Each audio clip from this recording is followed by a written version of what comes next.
Hi readers, welcome back.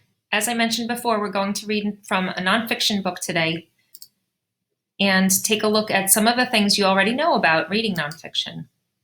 This chart might look familiar to you from the unit of nonfiction that you did earlier in the school year, how you look for and use features to help. And also this one.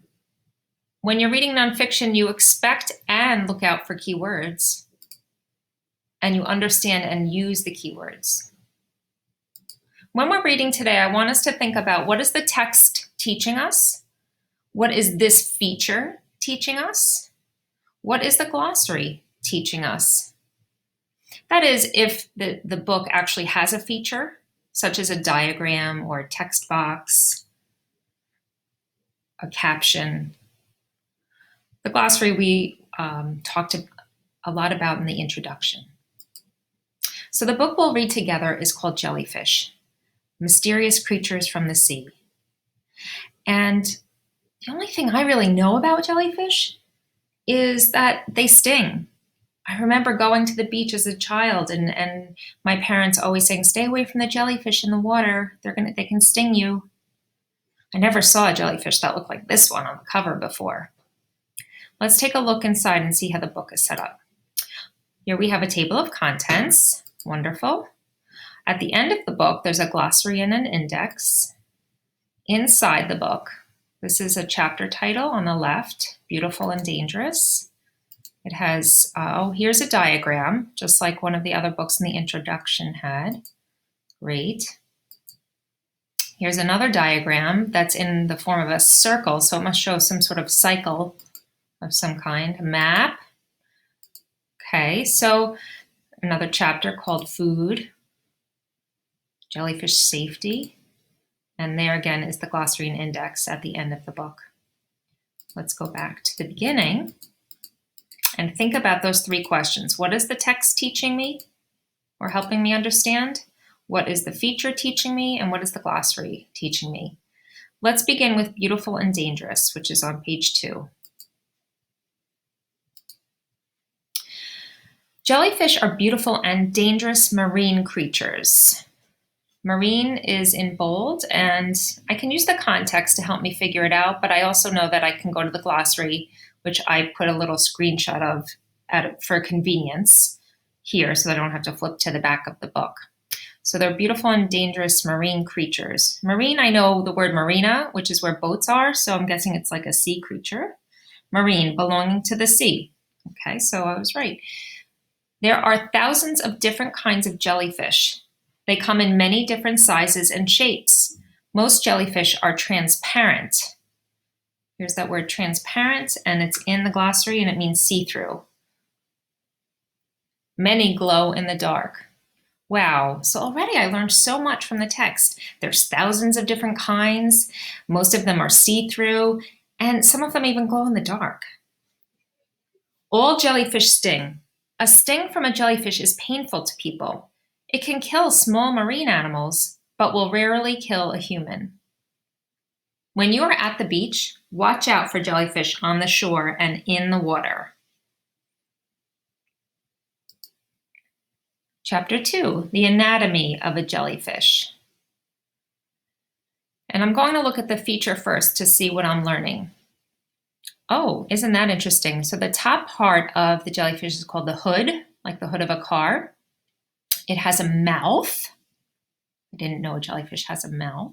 Oral arms and tentacles.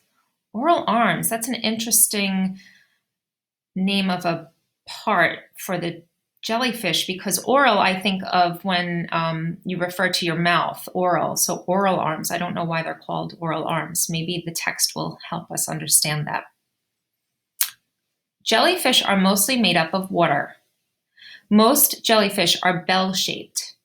They have simple bodies without bones. They do not have a brain or a heart. They have tentacles that they use to catch prey. And here we have tentacles, long, flexible structures that stick out of the head or mouth of an animal, which are used especially for feeling or grasping.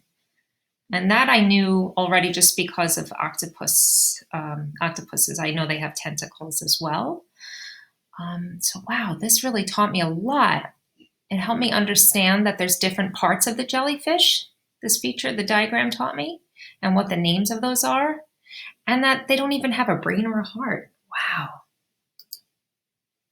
Jellyfish can be very small or very large. Some are only 1 inch long, and some can be up to 7 feet long. Oh my goodness, my husband is 6 feet tall, so 7 feet, that's huge. They can have tentacles that are up to 100 feet long. My goodness. Jellyfish pulsate. Let's go back down here and see what that might mean. Pulsate, to expand and contract. So to make bigger and make smaller. Let's see, jellyfish pulsate their bell-shaped hood to help them move, but mostly they move with the tides and water currents. So the head, that top part, I remember in the diagram showed that was called the hood. So that pulsates to help them move. Jellyfish have nerves on their tentacles that help them to detect light and smells. Oh, that's cool. So some things that I've learned about jellyfish on this page from the text are that they can become very, very large, and they can be very, very small, and that their tentacles help them smell and detect light. And the glossary taught me about this word pulsate, that they move by pulsating their hood to move around in the water, and that the tide and also the water currents help them. So I'm going to leave the lesson there for you.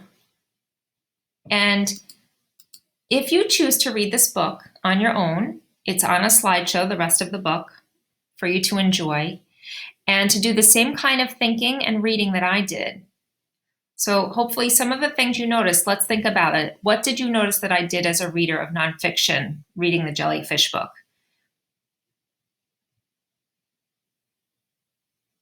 Did you notice that I referred to the glossary if I saw a word that was in bold? Did you notice that I read the words on the diagram and thought about it before I started reading the text? Did you notice that after each page I kind of thought of something I learned? So those are things that I'd like for you to try today in your own reading. Again, it can be the rest of the Jellyfish book, or it can be another book that you have. That's your choice. You will fill out a Google Doc form also to tell us what you learned from either the text, a feature, or from the glossary in the books that you're reading. Happy reading. Can't wait to see what you have.